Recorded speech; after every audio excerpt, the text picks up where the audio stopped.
नमस्कार विद्यार्थियों। आज हम नागरिक शास्त्र में मूल्यांकन पार्ट फर्स्ट के बारे में विस्तार से अध्ययन करेंगे।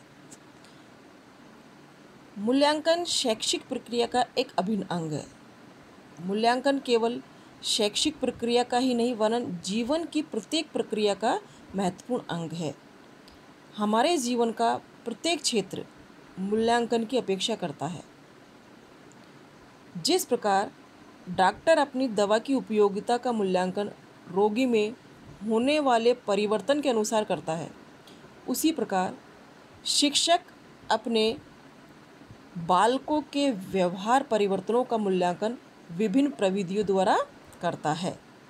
मूल्यांकन के अभाव में हमारी समस्त क्रियाएं मूल्यहीन बन सकती है, क्योंकि मूल्यांकन से सफलताओं, विफलताओं, कठिनाइयों आदि का यथेष्ट रूप से निर्धारण हो जाता है। इसलिए शैक्षिक ही नहीं वरन जीवन की प्रक्रिया में भी मूल्यांकन का महत्वपूर्ण स्थान है। अब हम पढ़ते हैं मूल्यांकन का अर्थ कि वास्तव में मूल्यांकन क्या होता है। मूल्यांकन का शाब्दिक अर्थ है मूल्य का अंकन। हम जानते हैं कि मापन द्वारा केवल किसी वस्तु, प्राणी अथवा किसी क्रिया की विशेषता को मानक शब्दों, चिन्ह अथवा इकाई अंकों में प्रकट किया जाता है। मूल्यांकन में मापन के इन परिणामों की व्याख्या की जाती है। ये वे व्याख्याएं कुछ सामाजिक, सांस्कृतिक अथवा वैज्ञानिक मानदंडों के आधार पर की जाती है।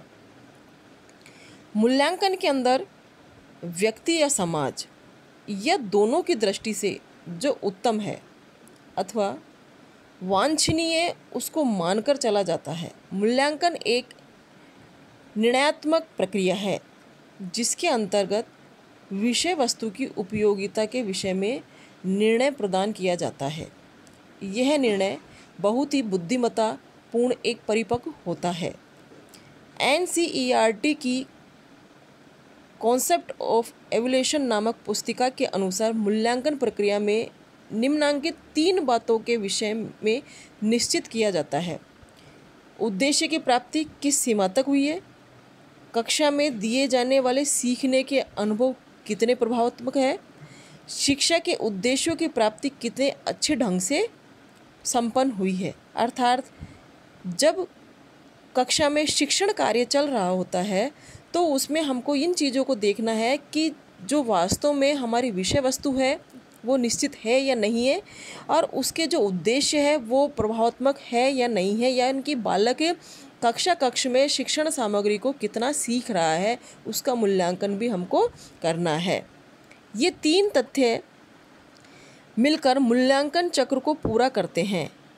इसमें से किसी भी एक तथ्य का अभाव मूल्यांकन को अपूर्णता देता है। शिक्षा के उद्देश्यपूर्ण बनाना ही मूल्यांकन का वास्तविक अभिप्राय है। आगे आते हैं मूल्यांकन की परिभाषा। मूल्यांकन की परिभाषा में जो नंबर 1 परिभाषा दी है वो है क्लिवन हन्ना के अनुसार।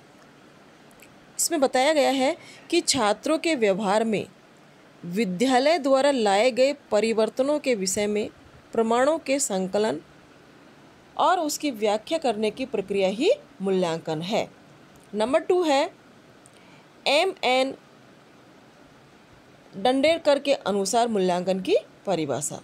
मूल्यांकन की परिभाषा एक व्यवस्थित रूप में की जाती है जो इस बात को निश्चित करती है कि विद्यार्थी किस सीमा तक उद्देश्य प्राप्त करने में समर्थ रहा है। अर्थात जो शैक्षिक गतिविधियाँ होती है, जो शिक्षण कार्य होता है, उसको बालक ने कितना सीखा इसका मूल्यांकन पर निर्भर करता है। नेक्स्ट आती है कोठारी आयोग के अनुसार मूल्यांकन की परिभाषा। मूल्यांकन एक क्रमिक प्रक्रिया है।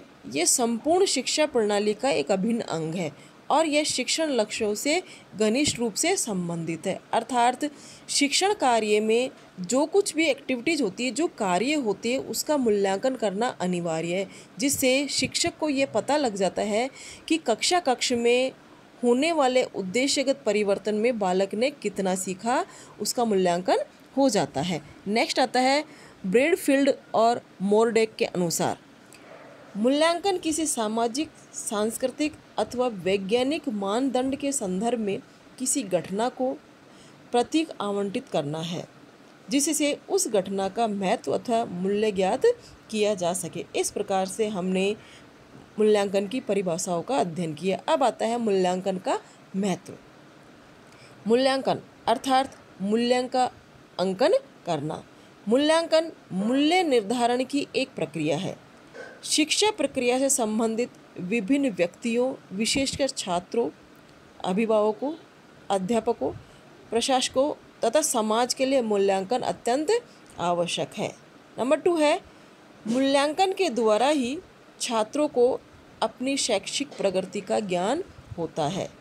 इससे उनमें प्रेरणा, आत्मसंतोष, आत्मविश्वास, आगे बढ़ने की हिम्मत उत्पन्न होती है तथा साथ ही साथ अपनी कमियों की जानकारी भी मिल जाती है, जो उन्हें भविष्य में अथक परिश्रम करने की प्रेरणा देती है। अर्थात बालक का समय समय पर जब कक्षा के अनुरूप मूल्यांकन होता है तो बालक अपनी कमियों को देख लेता है और उनको सुधार करने की कोशिश करता है। नेक्स्ट है, मूल्यांकन का अध्यापकों के लिए भी महत्व है।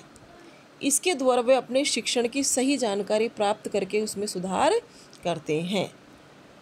मूल्यांकन के द्वारा अध्यापकगण पाठ्यक्रम, शिक्षण विधि, पाठ योजना, शिक्षण सामग्री आदि की प्रभावशीलता जानते हैं और समय समय पर आवश्यकता के अनुरूप संशोधन भी करते रहते हैं।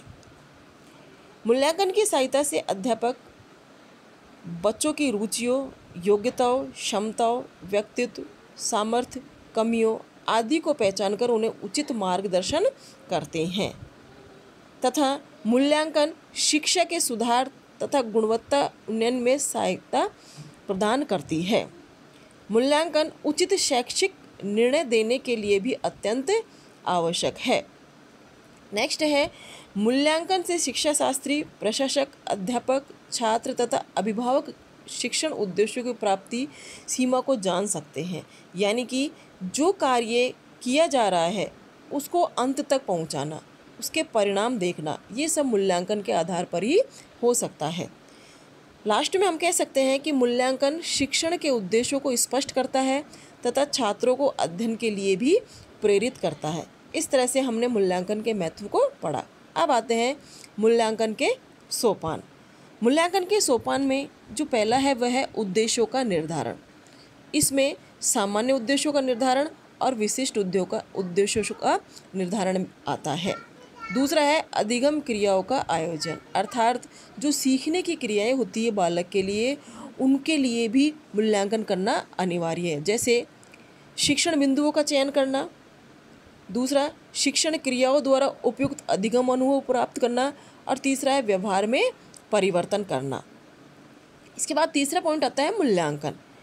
अपेक्षित व्यवहार परिवर्तन के जांच हेतु उपयुक्त मापक उपकरणों का चयन, मापक उपकरणों के प्रशासक तथा अंकन प्राप्तांकों का विश्लेषण व व्याख्या करना भी मूल्यांकन का काम है। प्राप्त परिणामों का अनुप्रयोग, कि जो हमारे पास मूल्यांकन के आधार पर जो परिणाम आ रहा है उनका उपयोग हम करें। पृष्ठ पोषण तथा उपचारात्मक कार्यक्रम, उपयुक्त अभिलेख तथा व्याख्या, कि जो फीडबैक आ रहा है हम मूल्यांकन कर रहे हैं, मूल्यांकन के बाद जो पृष्ठ पोषण आ रहा है उसको हम देखें तथा उसमें कहीं अगर कोई कमी नज़र आ रही है तो हम उसके लिए उपचारात्मक कार्यक्रम का भी उल्लेख करें। धन्यवाद।